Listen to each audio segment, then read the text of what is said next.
And 2 years ago, we started talking about creating something.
Bueno, bienvenidos. Tenemos una plática ahorita actualmente con Asher y Chris. Ellos nos van a platicar un poco de Frosty Goop, zooming a closer look into the malware. Entonces, los dejo con ellos. Muchas gracias.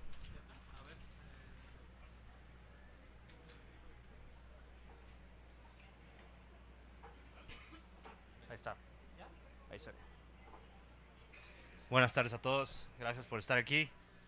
Sabemos que ya es tarde, ya es hora del tequila, de la chela, del tejuino. Y que hay muchas pláticas interesantes, así que gracias por estar aquí. El día de hoy, a Chris y yo les vamos a platicar un poco de este malware llamado Frosty Goop, que no sé si lo han escuchado, pero se hizo bastante famoso porque pegó en... es uno de los pocos malwares de ti que vamos a ir desglosando. Bueno, nos presentamos rápidamente. Yo soy Asher Dávila, soy Principal Security Researcher en temas de IoT y OT.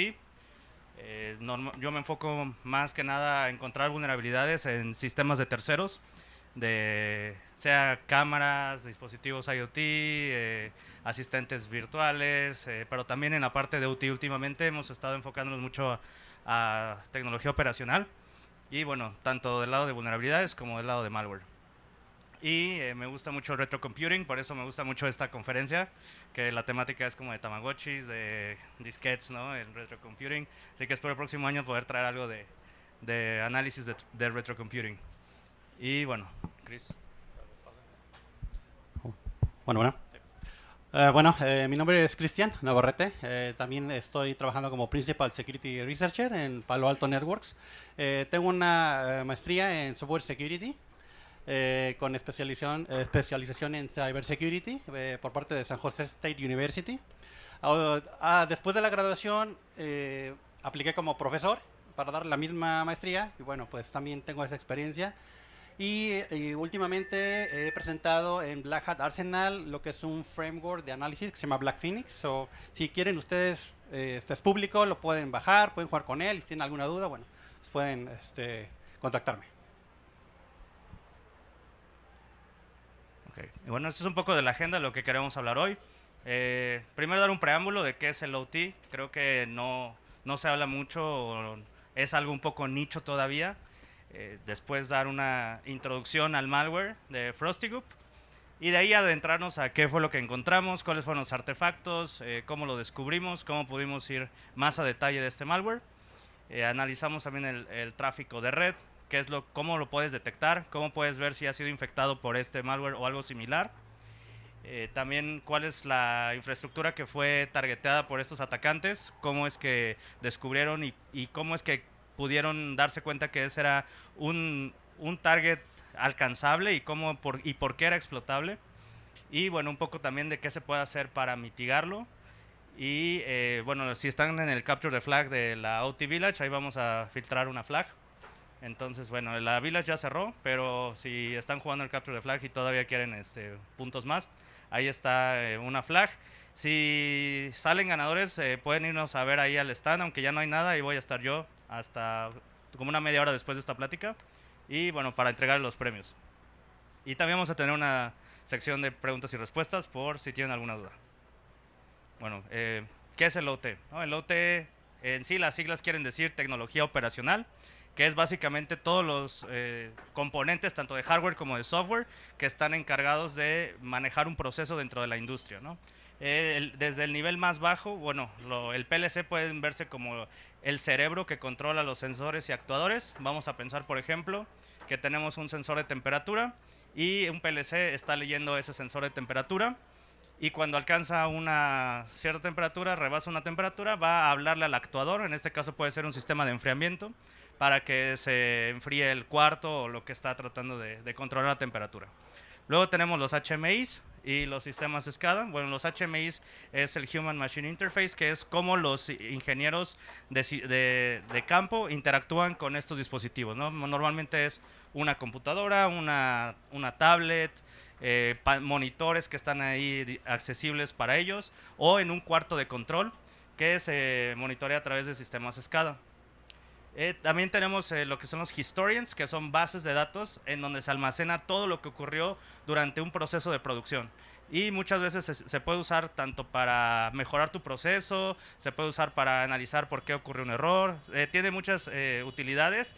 Incluso también se utiliza en cuestiones legales. Por ejemplo, si armaste un vehículo y tuvo no sé, un defecto mientras iba manejando, ocurrió un accidente, se puede llegar en una demanda a analizar el historian para ver si durante el proceso de producción hubo algo que no se detectó a tiempo antes de que saliera a la venta. Y bueno, estos entornos utilizan protocolos especializados, que no son como los que vemos normalmente, ¿no? Como HTTP o ese tipo de tráfico. Normalmente ellos utilizan su propio protocolo, el más común, Modbus, que es el que vamos a ver hoy más a detalle. También tenemos DMP3, que ese se utiliza mucho para sistemas de control eléctrico, los smart grids. Este protocolo se utiliza para controlar qué cosas se prenden, se apagan, pero a grande escala, ¿no? Como en una ciudad. Smart Cities utiliza mucho DMP3. Tenemos también protocolos propietarios, como es S7. S7 es un protocolo propietario de Siemens. Entonces, que también cada vendor puede manejar su propio protocolo, el cual es cerrado, y ellos pues lo usan para hablar entre dispositivos de la misma marca. Aunque también hay integraciones open source para este tipo de protocolos. Otro puede ser ZIP. ZIP es open source y se utiliza mucho en sistemas Rockwell. Aunque es open source, ellos lo usan mucho en sus entornos. Entonces, si bien no son protocolos que vemos en nuestro día a día cuando capturamos tráfico, ¿no? Bueno, todos ellos, la mayoría de ellos soporta TCP/IP, aunque también muchos de ellos tienen su modo serial, ¿no? Entonces es como, tienen sus cables en donde sí se puede tener un adaptador de TCP, pero puede ser que solamente hable, por ejemplo, en un sensor que está leyendo a un valor hacia el PLC. Eso normalmente lo hace, por ejemplo, de manera serial. Y bueno, tenemos muchos security challenges, ¿no? Muchos retos a la hora de querer proteger esto, porque muchos de esos protocolos son súper viejos. ¿Por qué? La mayoría de estos protocolos se pensaron en que iban a ser únicamente en la industria, y esta industria iba a estar alejada y nadie iba a tener acceso a ellos de manera remota. Pero ¿qué pasó? Empezamos a expandir las redes de internet, de intranet, y queríamos hacer que todo esto fuera controlado de manera remota, ¿no? Entonces, el tener accesos remotos, la creación de IoT, ¿no? Todo esto vino a revolucionar lo que ahora le llaman la industria 4.0, que es todo está conectado a internet, ¿no? Ya no queremos ir hasta nuestra planta, hasta nuestra refinería para ver qué es lo que está sucediendo, sino que de manera remota podemos monitorear el proceso, y pues para eso tenemos redes 5G, y bueno, ya ahora todo está conectado, pero si bien cuando esto se diseñó estaba pensado simplemente para mi fábrica está ahí, nadie va a monitorearla de manera remota. Entonces muchos de estos protocolos no se tiene la ciberseguridad, o no está diseñada para que sea accedida de manera remota o para que tenga algún mecanismo de protección. Y bueno, últimamente se habla mucho de OT, pero si alguien ya tiene conocimiento de estos temas, sabrá que anteriormente se refería a muchos de ellos como ICS o SCADA. Ahorita vamos a tratar de definir eso, pero también está esa liga, no sé si se ve, pero bueno, es de Palo Alto Networks, donde tratamos de definir cuál es la diferencia de esa confusión entre OT, ICS y SCADA. OT hoy se puede ver como una forma de abarcar todas las tecnologías operacionales o las tecnologías industriales de sistemas de control. Tenemos así de manera general, pero bueno, el ICS antes se hablaba como un conjunto de sistemas SCADA, sistemas HMI, como ya lo definí, y bueno, también sistemas de el SCADA, la diferencia es que es más enfocada a monitoreo. Hoy en día lo podemos ver así como más separado en el sentido de que ICS es el sistema de control y SCADA es el sistema que monitorea esos procesos. Pero bueno, nada más es para que no haya confusión. Hoy cada que digamos OT nos vamos a referir a todo el conjunto de estas tecnologías. Y bueno, vamos a referirnos siempre al modelo Purdue. El modelo Purdue es, vamos a hacer como medio análogo a lo que conocemos como, se pudiera hacer, como cuando hablamos de TCP/IP, que también tenemos distintas capas, pero acá lo vemos a mucho más alto nivel, ¿no? Acá el modelo Purdue es un modelo que se popularizó en los años 90. Se llama Purdue porque lo hizo la Universidad de Purdue.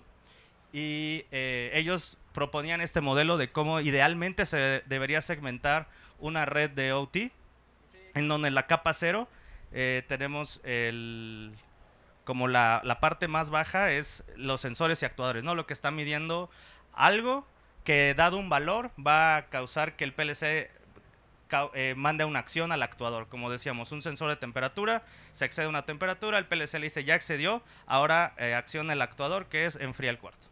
En la capa 1 tenemos el PLC. El PLC es el cerebro de esos sensores y actuadores. Y bueno, a la capa más arriba es ahora sí ya sistemas que pueden ser a lo mejor Windows, Linux, que son los SCADA y los HMI. El SCADA, como decíamos, es un sistema que está monitoreando. Por ejemplo, vamos a ver que el ingeniero de control está viendo cuántos procesos o cuántos batches se han hecho en una hora, o puede ver, se atoró este batch en este proceso, vamos a reiniciarlo. Entonces son literal pantallas gigantes donde tienes el botón de Start, Restart y Stop, ¿no? Ese es muy intuitivo, muy feo también, pero es algo que se puede usar rápido y fácil. Y bueno, encima tenemos lo que son los historians. Algunas veces también hablamos de domain controllers, e incluso también podemos llegar a hablar de accesos segregados por tipo de usuarios, ¿no? A lo mejor no queremos darle todos los accesos al ingeniero de control, a lo mejor nada más queremos que pueda monitorear el proceso, pero que no pueda detenerlo. Entonces eso, si bien se le llama domain control, no siempre tenemos que pensar en ellos como Active Directory. Active Directory es un tema aparte y ese se tiene que tener mucho cuidado cuando trabajamos con Active Directory en este tipo de entornos, porque nos pueden introducir muchos riesgos de seguridad. Entre la capa 3 y la capa 4, últimamente se habla mucho de la capa 3.5, que es como tener una especie de, o tener bien definida una DMZ, en donde podamos tener segregado en dónde termina la parte de nuestro control, de nuestro entorno industrial, y en dónde inicia las tecnologías que en sí son parte de nuestra empresa, pero no tienen que ver con nuestra operación, llamemos, de físicamente. Por ejemplo, vamos a decir la computadora del personal de ventas. No queremos que la computadora del personal de ventas tenga acceso a los PLCs que puedan detener el proceso. O no queremos que la computadora de una secretaria pudiera llegar a detener o iniciar un proceso. Y bueno, también impresoras, ¿no? A lo mejor necesitamos imprimir cosas, papel físico, pero no queremos que eso sea algo que interfiera con nuestro proceso industrial. Y bueno, como bien decíamos, el Modbus es uno de los protocolos que vamos a ver hoy, porque es el más usado, es uno de los que más ha sido atacado de distintas maneras. Es muy común y sobre todo lo van a ver en regiones de Europa, no tanto en América, pero sí se utiliza bastante, pero no tanto como en Europa. Y bueno, también es que si bien se diseñó en 1979, sigue siendo altamente utilizado y bueno, no tiene ninguna forma de encripción. En sí, tal cual, el protocolo no contiene una definición de encripción, aunque algunos dispositivos o algunos tipos de software incluyen o hacen trucos como para poder hacer ciertas features de ciberseguridad, pero en sí el protocolo no tiene encripción, no tiene mecanismos de autenticación, es vulnerable a ataques de replay, es decir, si yo capturo un paquete de stop y yo luego lo quiero volver a replicar, yo puedo volver a mandar ese paquete de stop y va a detener ese proceso, incluso si la máquina de donde viene el replay no es una máquina autorizada. Y bueno, durante el ataque que vamos a mencionar hoy, vimos que abusaron de este protocolo para poder implementar el malware. Bueno, el malware se le conoce por estos dos nombres, FrostyGoop o Bustelburn, no sé cómo se pronuncia. Y bueno, este malware se puede decir que fue como sponsoreado por el Estado. Fue durante el ataque, en el conflicto de Rusia y Ucrania. Este malware lo que hizo fue apagar o interrumpir el servicio de calefacción de más de 600 edificios en temperaturas bajo cero, lo cual pues obviamente congela las tuberías, hace que tengan que evacuar, etcétera. Fue difícil de contener, por lo cual 2 días estuvieron sin servicios de calefacción. Y bueno, esto se nos hace interesante compartir con ustedes porque el malware de OT no es algo que se ve todos los días, ¿no? Todos los días podemos ver cientos de campañas de phishing, podemos ver ransomware por doquier, pero muestras de malware de OT solo conocemos 9 hasta ahora. Y por muestras de malware queremos decir malware que está especializado en hablar o interactuar con dispositivos de OT. Este es el primer malware que busca comprometer o abusar de Modbus y está escrito en Go. Si aquí hay reverses, saben el dolor que es reversear en Go, entonces pues bueno, eso también es un detalle importante de mencionar. Y bueno, ¿por qué es difícil reversear Go? Yo diría que estos son unos puntos clave, aunque hay más. Uno es que son archivos gigantescos, ¿no? Cuando compilamos un archivo en Go, por default se compila de manera estática y eso hace que el archivo crezca en tamaño de manera gigantesca y esto provoca que de manera estática muchos anti-malwares tengan problemas para analizarlo, al menos de manera estática. También que la forma en que los naming convention y los calling conventions se realizan son exclusivas como para Go, son muy estándares de Go y se utilizan los mangle names, ¿no? Entonces, si tú estás reversando una función, vas a ver que, por ejemplo, main se repite muchas veces. Main, main-main, main-main 1, main-main 2, y eso es porque son entry points y se hacen referencia entre ellos, ¿no? Entonces, hay una tabla donde están el PCL table que tienes que reconstruir, que bueno, para todo esto pues ya hay herramientas en varios de los herramientas de reversing como Ghidra, Binary Ninja, ya hay plugins en donde les puede ayudar a hacer esto de manera automatizada. Y bueno, una de las cosas que también causa mucho problema son los strings, son diferentes a los de C, a diferencia de un programa en C, en donde cuando ustedes compilan las strings están definidas por un inicio a un apuntador y termina con un null character. En Go no tienen null characters las strings.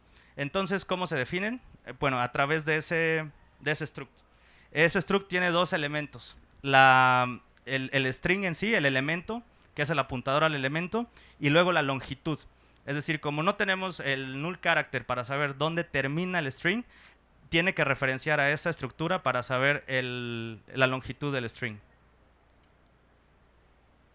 Así que, bueno, fuimos a querer inspeccionar el malware. Bueno, yo creo que como un poco de background acerca de los artefactos que encontramos y el por qué lo empezamos a investigar, es que originalmente Dragos lo que hizo fue el reporte que ellos publicaron, en realidad venía muy limitado. O sea, no había básicamente nada, había, de hecho, las screenshots que estaban compartiendo eran warshards completamente blureados, no había IPs, no había nada. O sea, básicamente era cómo podemos profundizar más a detalle si no tenemos nada en qué basarnos, ¿no? Entonces, lo que hicimos fue realmente hicimos mucho esfuerzo para tratar de correlacionar mucha información que tenemos de manera interna, externa. Hicimos mucho trabajo de investigación y al final, bueno, pudimos investigar FrostyGoop, podemos identificar muchos de los artefactos que utiliza FrostyGoop, pero aparte otras cosas que ni siquiera Dragos había encontrado. Entonces, parte de ello es lo que vamos a comentar el día de hoy. Bueno, los features que maneja FrostyGoop es que está basado en JSON. En este caso, tú tienes un archivo JSON de configuración de donde tú puedes básicamente controlar el comportamiento de la red de este malware en particular. Las operaciones que soporta son de escritura, de lectura, escritura y escritura en múltiples registros. De otra manera también utiliza una implementación específica basada en la parte de manejo de los queues, que la librería se llama Gucci, es basada en esta librería, y de igual manera vimos que utiliza mecanismos de autodefensa, que es el anti-debugging technique, que básicamente es checar una flag en el PEB, y básicamente en este caso, bueno, no se alcanza a ver muy bien, pero bueno, este es el código que básicamente hace el chequeo de la flag. Básicamente esto es para prevenir un potencial análisis de algún investigador, básicamente. En este caso, bueno, parte de los artefactos que encontramos fue el GoEncrypt. De alguna manera, bueno, pues este ejecutable, la primera vez que lo encontramos, bueno, pensamos, ¿sabes qué? Debe de haber algún tipo de conexión de GoEncrypt con Frostigu, pero en este caso, bueno, ¿cómo podemos hacer ese link, no? O sea, ¿cómo podemos ligarlo? En este caso, bueno, no se alcanza a ver muy bien aquí, pero lo que hicimos fue de tratar de investigar en VirusTotal y ver los timestamps. Cuando es que los atacantes de alguna manera hicieron el upload de los samples, y de alguna manera cuando empezamos a tratar de correlacionar la información de los timestamps, vimos que básicamente al momento en el que ellos hicieron el upload de los artefactos, también incluyeron este ejecutable como parte de ellos. Entonces empezamos a tratar de ver, bueno, qué relación hay, ver la estructura, ver qué información utiliza para procesar, qué genera, y al final nos dimos cuenta que, bueno, lo que esta herramienta utiliza como entrada es un archivo JSON, y como lo había comentado anteriormente, bueno, pues es un archivo de configuración, y lo que estamos pensando aquí es de que esta herramienta GoEncrypt, que como sabemos también está basada en Go, es utilizada de alguna manera, no la pudimos confirmar, pero con base en los estudios que hicimos, bueno, pudimos ver que fácilmente podría encriptar los archivos de configuración JSON de Frostigu. En este caso, bueno, como parte de la investigación, bueno, empezamos a bajar los samples que encontramos, los empezamos a correr en una sandbox.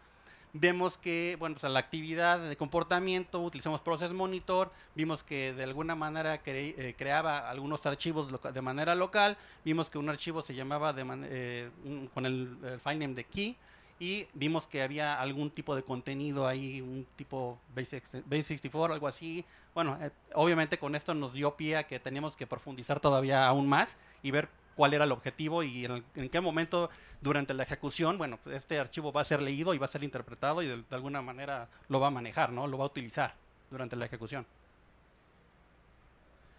En este caso, bueno, como lo comentaba, Frostigu utiliza el JSON, la estructura JSON. Encontramos uno de los archivos de configuración llamado task-test.json, en el que encontramos los valores y las llaves de este archivo de configuración. En este caso, ellos de alguna manera incluyeron una dirección IP pública, y bueno, pues esto era también un punto muy interesante para poder investigar a profundidad. ¿Por qué esta dirección IP y por qué tenía esta relación, ¿no? De igual manera, empezamos a ver que la configuración que mostraba era de lectura solamente. Como podemos ver, el código de operación es el número 3. Y bueno, tratábamos de ver qué más podíamos hacer. Nosotros sabemos que el tipo de, bueno, con base en un reversing que hicimos posteriormente, nos dimos cuenta que obviamente pues los códigos de operación no nada más eran de lectura, sino que vimos que había de escritura y de escritura múltiple. Entonces teníamos que ver qué otras formas podemos, digamos, como que configurar como parámetros para ver cómo podemos de alguna manera controlar el comportamiento de Frostigu durante la ejecución. Bueno, en este caso lo que hicimos fue, aquí no se alcanza a apreciar muy bien desafortunadamente, pero bueno, lo que hicimos fue una serie de pasos. Utilizamos lo que fue el ejecutable principal, tiene diferentes flags. En este caso, bueno, una es el archivo de configuración de entrada. Tenemos también la flag de encripción o decrypción. En este caso, en el paso número 1, pasamos lo que fue el archivo de configuración. En la parte... no se alcanza a ver bien, bueno, pero aquí vemos lo que es un NextEditor con el archivo encriptado. En este caso, cuando queremos pasar a la decrypción, en el número 2 utilizamos la misma herramienta con una diferente flag, que va a ser la de decrypción. Como podemos ver, aquí estamos decriptando como entrada el archivo que está cifrado. Como salida vamos a ver caracteres decimales, y para ello pues, lo que hace en este caso el sample únicamente convierte de decimal a hexadecimal, que son un string de 32 bytes de length, Y bueno, esto finalmente lo dumpea a un archivo key, que es básicamente lo que encontramos durante el análisis dinámico, que era el archivo key con este tipo de información que no sabemos exactamente qué era, ¿no?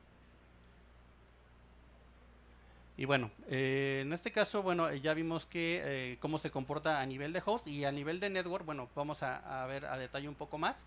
En este caso, como comentaba Ashar al inicio, bueno, FrostyGup utiliza Modbus como tipo de protocolo, TCP/502. Cuando vemos lo que fue el tráfico, obviamente utilizamos el JSON original con el cual contábamos para ver cómo se veía a través de la red. En este caso, pudimos mapear por lo menos dos hashes que hacían uso de este archivo de configuración. Detonamos los samples de manera local en una sandbox y lo que vimos, bueno, fue lo que fue la lectura, como lo vemos obviamente basándose en el archivo JSON. Tenía lo que es la lectura de los registros, especificamos el número de los registros y los lengths que ellos también tenían. Del lado derecho, bueno, no se alcanza a ver bien, pero bueno, tenemos lo que son la respuesta del servidor, en este caso, y vemos todos los bytes que nos pudo regresar a través de la lectura. Obviamente, al momento de este payload ser procesado por el servidor de Modbus, bueno, obviamente va a procesarlos, nos va a regresar bytes dependiendo del estatus del dispositivo real, ¿no? Quisimos profundizar un poco más y bueno, tratar de mapear las funciones que hacían, digamos, la lectura de estos tipos de comportamientos de red. Y bueno, pudimos mapear específicamente que a pesar de que el archivo de configuración JSON nada más era lectura, bueno, pues aquí pudimos confirmar de manera manual a través de reverse engineering que obviamente hay otro tipo de códigos que se pueden utilizar.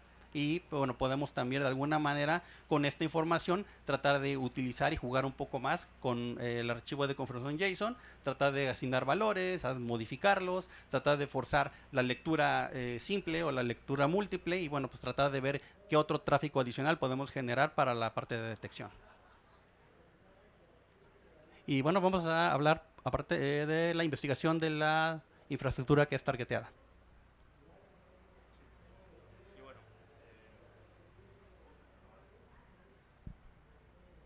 Bueno, lo que hacía este malware, en resumen de lo que acaba de decir Chris, es, bueno, ¿qué es lo que primero vimos? Un JSON file que encontramos y que correlacionamos con la serie de eventos que hubo. Es que ellos primero probaron este malware para hacer lecturas y ver que pudieran leer de estos sensores de Modbus. O de en específicamente, ellos targetearon un dispositivo llamado ENCO, que era el cerebro que controlaba esta parte de, dependiendo de la temperatura, encender el sistema de calefacción.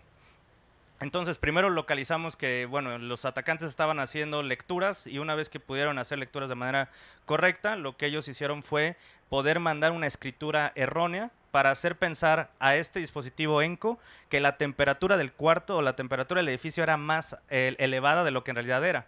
Entonces, tú le hacías pensar al dispositivo ENCO que el edificio estaba a temperatura adecuada, cuando en realidad estaba a temperaturas bajo cero, por lo cual no se accionó el sistema de calefacción.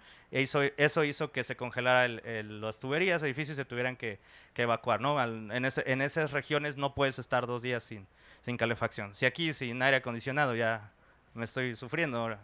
Temperaturas bajo cero no lo queremos imaginar, ¿no? Al opuesto.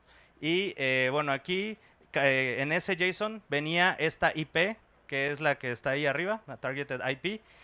Y utilizamos nuestra herramienta de Palo Alto Networks que se llama Expanse, que es una especie de Shodan. Vamos a pensarlo así, es como un Shodan.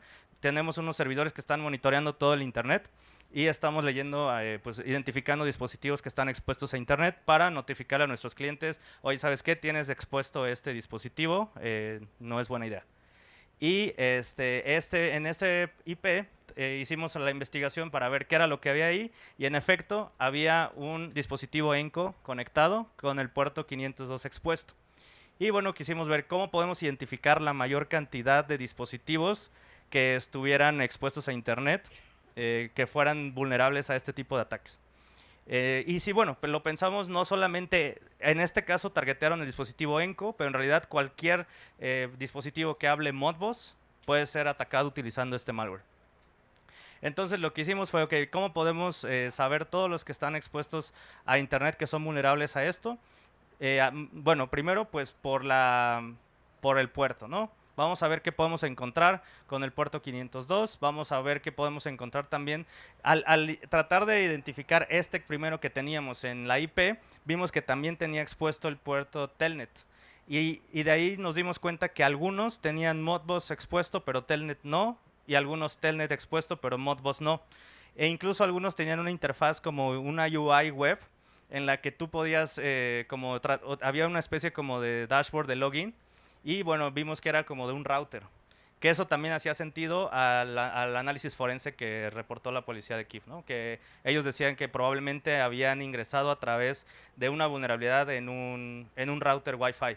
Entonces esto nos hacía total sentido y quisimos correlacionar estos puertos que acabo de mencionar, el 502 de Modbus, 23 de Telnet, 1024 que era el de la UI expuesta del router, y el 37777 que era como una especie de management interface de Enco.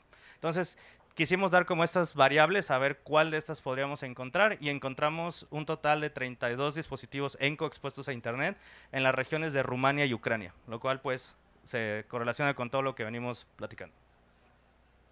Y también muchas veces liqueaba este Telnet banner. Si nosotros le pegábamos al puerto 23 de esos dispositivos, tú te podías loguear algunos hasta sin contraseña, ¿no? Ahí no se ve, pero te daba ahí Enco device. Y eso es lo que utilizamos para empezar a cachar esos dispositivos y bueno, poderlos reportar también a las autoridades. Si bien este interface de Telnet no era así totalmente administrativo, en el que tú pudieras hacer cambios demasiado drásticos, sí podías interactuar con él y podías incluso mover servicios que estaban corriendo en el dispositivo. Y pues bueno, en resumen, algunos de los indicadores de compromiso que podemos observar en este malware, pues es que utiliza librerías open source.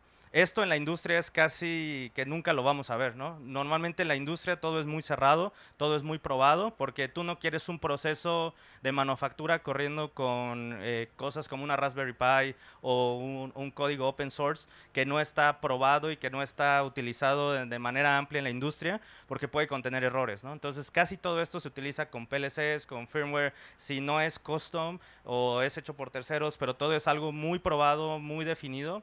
Entonces es raro que, por ejemplo, veamos una implementación de Modbus de open source, ¿no? Eso es casi que si vemos eso en la red, eso es algo raro.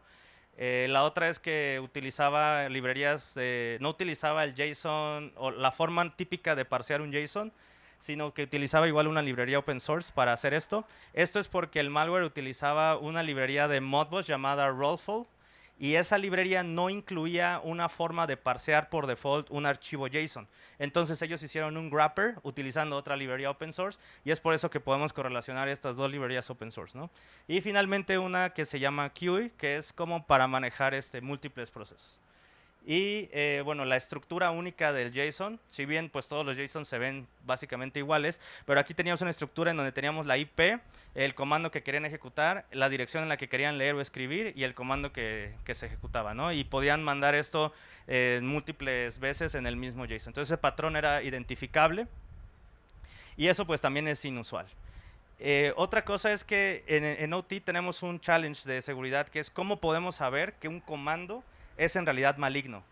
Porque si ustedes piensan en IT, un exploit de IT, ya vamos a ir un WordPress o un remote execution, nosotros podemos a nivel red identificar un patrón del payload y decir, aquí está el exploit, ¿no? Sabemos que este exploit es conocido, que tiene este patrón, y si ponemos nuestra regla en el IDS o en el IPS, pues va a pegar esa regla y es fácil, identificamos, mira, aquí no están intentando explotar esta vulnerabilidad. El problema con OT es que el paquete malicioso y un paquete benigno, es decir, si este paquete viniera de otra máquina de benigna que está tratando de apagar o prender el sistema de calefacción, los dos se ven exactamente iguales. Entonces, ¿cómo identificamos aquí que el paquete viene de una máquina maliciosa o de una máquina que en realidad está tratando de interactuar con el proceso? Esto es un reto.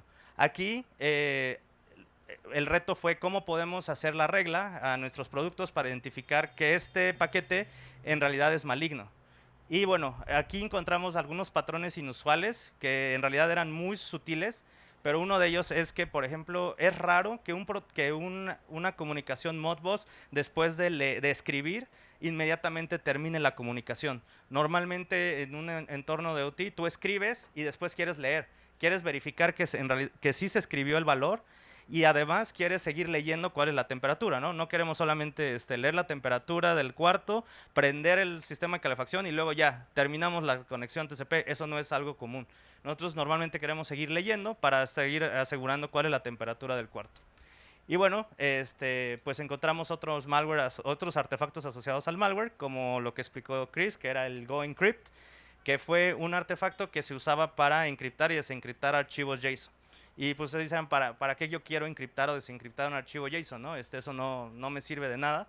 Pero bueno, pensemos que en este tipo de entornos donde tenemos EDRs que están analizando los archivos que ingresan a la máquina, este tipo de cosas nos sirve para poder colar este tipo de JSONs que tienen, por ejemplo, direcciones IP. Una dirección IP, eso lo va a ver súper sospechoso un software, una solución de seguridad que vea un archivo que contiene direcciones IP, eso te lo va a flaguear inmediatamente como algo sospechoso. Entonces esto lo puedes hacer para colar archivos JSON sin que lo detecten este tipo de soluciones. Y bueno, algunas mitigaciones. Sí, yo creo que está más que claro cuáles son, digamos, las amenazas que tenemos, la parte de los protocolos. Ya, como Asher comentaba, Modbus es un protocolo muy abierto en términos de que lo que tú le mandes es lo que él procesa y es lo que él forwardea y él realmente no hace ningún tipo de validación de nada. Es un challenge muy real, actual, y es un problema, ¿no? En este caso, bueno, es asegurar cualquier tipo de devices que están ya haciendo port forwarding, haciendo cualquier tipo de cosa que esté exteriorizando este servicio, bueno, tratar de darle un poco más de cuidado. De igual manera, bueno, cerrar cualquier tipo de puertos innecesarios y restringir el acceso hacia los mismos. Parchar de manera regular todo lo que son los dispositivos OT. Identificar y tener un inventario de todos los assets que están expuestos de OT. En este caso, bueno, como lo hemos visto, muchas empresas tienen realmente las malas prácticas de dejar todos esos dispositivos expuestos y no saben realmente el impacto que pueden llegar a tener, ¿no? Y bueno, finalmente, pues, limitar el acceso de Internet a todos estos dispositivos. Yo creo que parte de esto es tener una estrategia de seguridad en el cual los dispositivos te puedan brindar ese tipo de capacidades, que puedan decir, bueno, como decía Asher, bueno, cómo tú de alguna manera puedes restringir el acceso para que, no sé, algún tipo de comunicación Modbus que venga de un PLC a otro tipo de dispositivo, ¿no? ¿Cómo tú vas a tratar de controlar esto, ¿no? En este caso, bueno, tú debes de saber de que si tú tienes un set de direcciones IPs o de hosts que saben que se van a comunicar con un field device, ellos tienen que ser completamente validados por alguien, ¿no? Y a través de reglas. Y es en este caso, bueno, que tú debes de utilizar los productos para hacer este tipo de validación, en este caso el protocolo.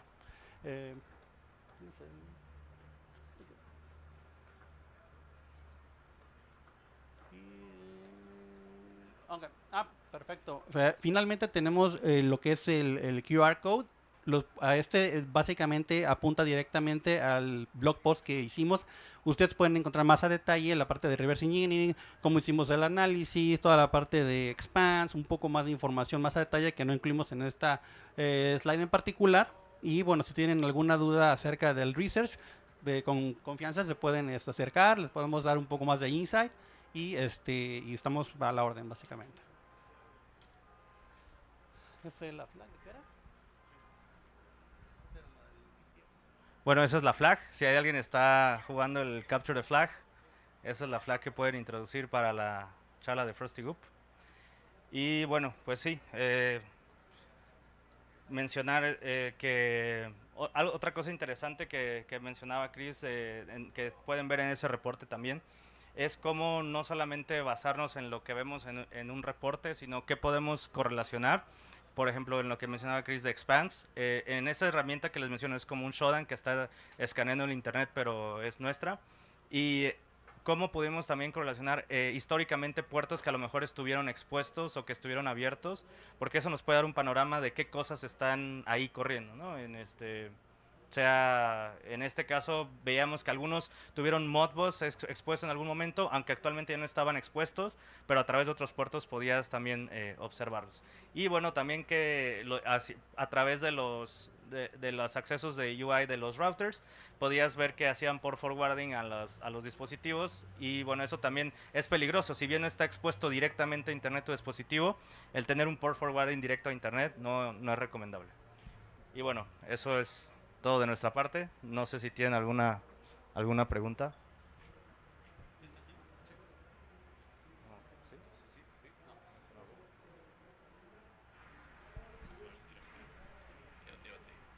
Sí, sí, sí. ¿Alguna pregunta? ¿Alguien tiene alguna pregunta?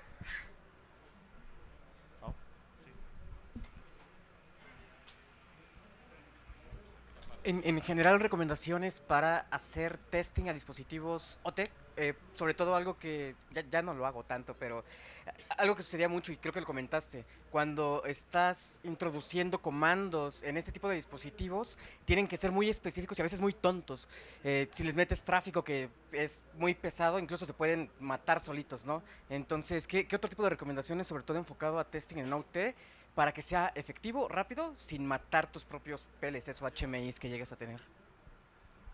Sí, creo que eso es un tema interesante. Hablando de como pruebas de ofensivas hacia OT, eso siempre hay que ser muy cuidadoso. Tratar de esto nunca hacer pruebas de seguridad en producción. Esto siempre hacerlo en entornos de prueba o en ventanas muy limitadas, en donde sepas que no vas a tirar algo importante, porque como tú bien mencionas, incluso si no sabes hacer un Nmap correcto, el escanear puertos, puedes tirar producción, porque estos dispositivos tienen una memoria muy limitada. Esa es una de las razones. Primero es que la memoria es muy limitada y el recibir muchos paquetes de golpe te puede se puede caer el producto, deja de responder y tiras producción, ¿no? La otra es que ellos están pensados para hablar de cierta manera. O sea, yo te mando algo y yo espero que me respondas de una manera. Pero si tú me respondes de una manera que yo no esperaba, puede que también crashes. Y de hecho hay muchos libros de mucha bibliografía que hablan de esto, el de Hacking Exposed, de Industrial Control Systems. Industrial Control System ahí habla mucho eso, de que como los protocolos estaban pensados para que tú hablas y respondes algo que esperas, si no es eso, si no es lo que esperas, eso va a crashar. Y eso es muy común también, por ejemplo, incluso en IoT, ni siquiera en sistemas como de este tipo, sino vamos a decir incluso en sistemas médicos. Si tú tiras un escaneo de puertos muy agresivo, esos dispositivos se quedan sin memoria y se caen inmediatamente, ¿no? Entonces, tienes que hacerlo muy planificado. Sí tienes que hacer una prueba específica, no puedes tratarlos como IT normal. Esto te puede tirar producción. Y pues sí, principalmente este tipo de pruebas no se hacen en producción. ¿Algo que quieras agregar? Yo creo que también aquí es importante determinar qué tipo de pruebas, ¿no? Porque, digamos, en este caso, si tú estás utilizando una implementación específica de Modbus, en este caso, bueno, depende cómo fue codeada, ¿no? Si realmente están, por ejemplo, cómo manejan la parte de los threads, si realmente tienen algún tipo de control en ese aspecto. Si no, vas a tener una condición de denegación de servicio, que es lo que no quieres, ¿no? O sea, el protocolo es muy abierto para que juegues con él, pero al final del día la implementación final que hace uso del protocolo es el que realmente te tiene que preocupar del control de lo que a lo mejor el protocolo como tal no lo hace. Muchas veces uno tiene que hacer esos trade-offs, ¿no? Es decir, ¿qué tanto el protocolo como tal me ofrece? Y si no lo tiene, ¿cómo lo puedo yo, digamos, implementar de mi lado, ¿no? Básicamente. Y algo importante también es que si vas a hacer estas pruebas, siempre con un ingeniero un field engineer que esté ahí a tu lado explicándote qué es lo que vas a hacer y a qué le vas a pegar. Porque estás trabajando con voltajes altos, estás trabajando con a lo mejor robots que si está alguien ahí y cambias una configuración, estás atentando contra la vida de alguien. Entonces aquí tienes que ser muy cuidadoso con el tipo de pruebas que realizas y siempre hacerlo de la mano con alguien que te explique qué es lo que estás probando, que te explique qué pasa si detienes eso o cuáles serían las consecuencias y en qué momento lo puedes hacer. Porque si no, eso puede ser catastrófico, ¿no? Siempre que pensamos en temas de OT, antes que la tríada de seguridad, antes de que confidencialidad, integridad, disponibilidad de los datos, siempre antes safety, o sea, siempre que no vayas a afectar la integridad de un ser vivo. Y ya después te preocupas por lo demás. Entonces, y también que muchas, por ejemplo, DMP3, que estás hablando con Smart Grids y que son cosas que te puedes a lo mejor electrocutar o electrocutar a alguien más, ¿no? O sea, depende de qué tipo de prueba estás haciendo, todo lo tienes que hacer con mucho cuidado. ¿Alguien tiene alguna otra pregunta? Hola, muchas gracias. ¿Qué tan común Bueno. es encontrar este tipo de sistemas directamente expuestos a Internet? ¿O es más común tener, digamos, como una red IT primero y es de ahí de donde pivotean a estos tipos de redes? Sí, no, la verdad es que, como explicaba, cada vez es más común. De hecho, existe hoy en día el concepto de IIoT, que es Industrial IoT, ¿no? Entonces ya hay muchos sistemas industriales que están conectados directamente a Internet, aunque no deberían. No porque el IIoT sea malo o que no debería existir, sino que el IIoT debe ser muy controlado y muy bien hecho. Por ejemplo, a través de una buena segmentación, como bien mencionas, a través de VPNs, nunca exponer ningún dispositivo directamente a Internet que interactúe con un dispositivo final, ¿no? Ya sea un sensor o un actuador, como en este caso, ¿no? Podíamos simplemente, lo que hizo el atacante fue cambiar el valor del sensor, de la lectura del sensor, para que el actuador fuera el que hiciera la catástrofe, ¿no? Entonces, sí hay mucho de esto expuesto a Internet. ¿Por qué? Por cuestiones de practicidad, de que muchos no quieren monitorear de manera remota, pero no lo hacen de la manera correcta. Aunque, si bien hoy en día se está migrando a la industria 4.0, donde ya hablamos de temas de 5G y todo esto, se debe hacer de la manera correcta para que si lo quieres monitorear de manera remota, no tengas una implicación de seguridad hacia adentro. Y siempre pensando que la lectura sea hacia afuera. Es decir, tu segmento de OT es el que habla hacia el segmento de IT y nunca al revés. Nunca de IT hacia OT. Siempre tener tus reglas de firewall con esa dirección, de OT a IT. Eso es clave. Muchas gracias. Bueno, ¿alguna otra pregunta? Bueno, allá otra. Bien. Perfecto. Yo una última pregunta, no es pregunta, es más que nada, bueno, pregunta para ustedes, ¿no? Ya basados en lo que hicimos del análisis, la investigación y los resultados que obtuvimos, ustedes tendrán, digamos, esto me pasó a mí en particular cuando andábamos analizando la parte del tráfico red, cuál era el comportamiento, este Modbus, qué estaba haciendo, por qué. No encontrábamos, por ejemplo, un comportamiento normal, que por ejemplo un command and control no veíamos tráfico, entonces realmente cuál era el objetivo. Cuando vimos, comparamos lo que ya está actualmente de los samples que ya ahorita están públicos y aparte en ese entonces el que analizamos nosotros, ustedes, ¿cuál sería, digamos, por qué pensarían ustedes que en realidad este sample en particular nada más era de one shot? O sea, no realmente estaba tratando de validar respuestas ni nada. ¿Por qué ustedes piensan que era ese comportamiento? O sea, el payload lo mando y no me importa que regresa. ¿Tienen alguna idea?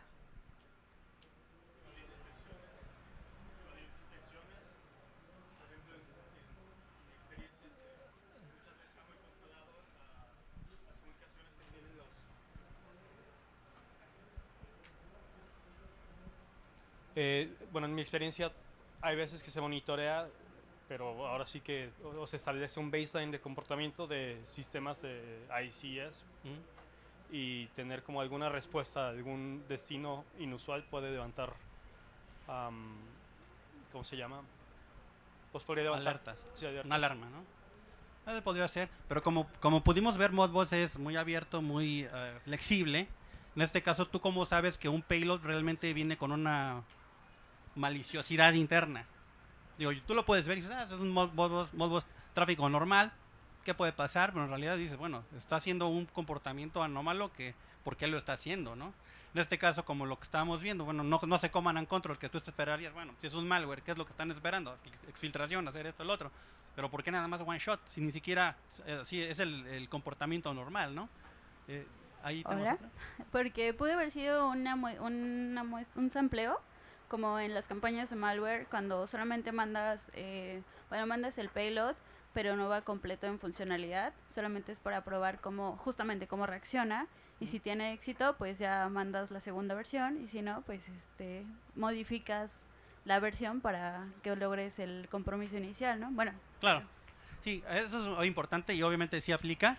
En este caso, por ejemplo, si estamos manejando dispositivos físicos, que en este caso o habilitas o deshabilitas algún tipo de funcionalidad, en este caso es calor o frío, O sea, y es productivo, entonces a lo mejor no quieres tú realmente hacerlo porque a lo mejor realmente estás haciendo que alguien se muera de frío, ¿no? En este caso. Entonces lo que tendrías que hacer es tratar de hacer una emulación interna con una sandbox, tratar de ver el tráfico, manipularlo a tu lado, pero obviamente de manera local. Pero sí, en parte es esa parte, ¿no? Bueno, en este caso, bueno, ¿cuál consideras tú que fue el objetivo final de por qué no había command and control, por qué no había tráfico malicioso, pero la acción final sí era crítica? Pues yo creo que... Ah, bueno, antes de contestar yo... Digo, también ahí por la situación actual, pues puede ser que hubiera sido pagado por el Estado y fue, pues ahora sí que literal, lo voy a aventar y si puedo chingarme la mayor posibilidad de gente, tan. Digo, creo que esa podría ser otra. Sí, yo creo que eso es parte de, y también coincido con eso, que como es un ataque físico, lo único que quieres es causar el daño, ¿no? Aquí estamos atentando contra vidas y bueno, en este caso pues es la evacuación de personas, ¿no? Vamos a pensar en una situación de, pues sí, donde apagas un sistema crítico en un hospital, ¿no? Si se queda sin luz, pues puedes llegar a comprometer la vida de muchas personas. Entonces yo también considero que mandas, esperas a que sea la catástrofe y ya, no estás buscando como redituar de eso, ¿no? No estás esperando sacar dinero, no estás esperando robar información, no estás esperando a que no te cachen, ¿no? Una vez que lo tienes, lo consigues, lo ejecutas y se acabó. Exacto, que es los status, los códigos que tú regresas, ¿no? Haces un request, tienes un response, ves qué está pasando, confirmas que sí se deliberó tu payload y te vas. No te importa hacer ninguna interacción adicional, que es básicamente lo que vimos en este tráfico, ¿no? Pues es gente que, pues, bueno, no sé, activismo puede ser cualquier otra cosa, es algo malo.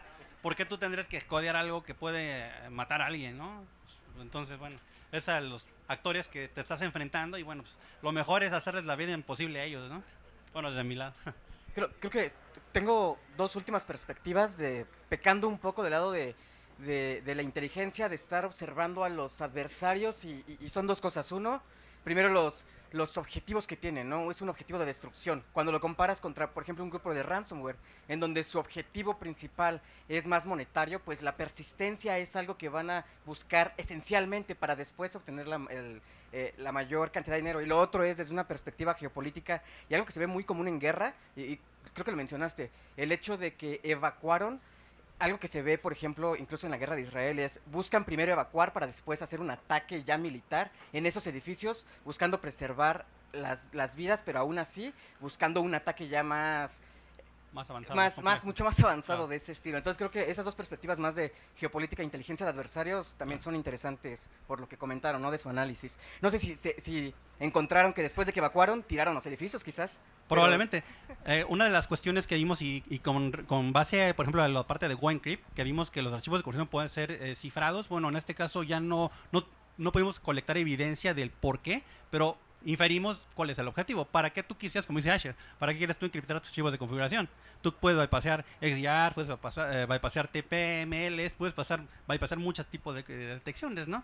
¿Para qué? ¿Cuál es el objetivo? Lo que tú quieres es persistencia. Tú quieres permanecer ahí sin que nadie te detecte, hacer lo que tú quieras. Y bueno, yo creo que probablemente el siguiente nivel de Frosty Go estaría viéndose a lo mejor ya en un research después, nosotros u otros researchers, viendo el por qué realmente están utilizando el cifrado de sus archivos de configuración o aplicando nuevas funcionalidades, ¿no? Otra pregunta, si ya no hay preguntas, bueno, tenemos un CTF habilitado como parte de la villa que tenemos de OT. Tenemos diferentes challenges, creo que tenemos uno, creo que eras tú, ¿verdad? Que eres no sé si sea el ganador. ¿Complaces a todos? ¿O te falta? ¿Te falta? La bandera. Lo checamos. Hay unos de diferentes formas. Yo hice uno de reversing, entonces si les interesa esa parte, vamos a estar todavía un rato. Si quieren se pueden acercar, le quieren dar un rato y si no lo resuelven, les puedo dar unos tips para que lo resuelvan si se atoran. Bueno, yo creo que ya es todo. Muchas gracias.